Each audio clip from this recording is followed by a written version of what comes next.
boga ngabalikeun emutanana ka indung bapa tina teu bener kada bener. Teras Ahmad teh mulih deui sajeroning di jalanan. Kiamat teh tetep we maca shalawat muhtar.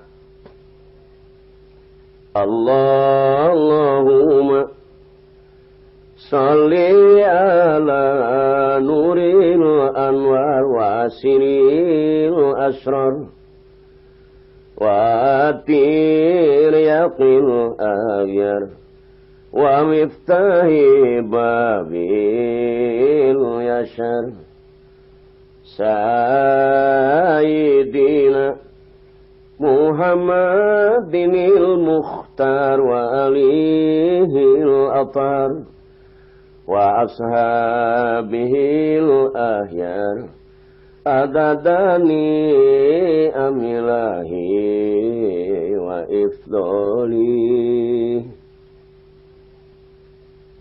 Anu akhirna Ki Ahmad lebet ka hiji kampung.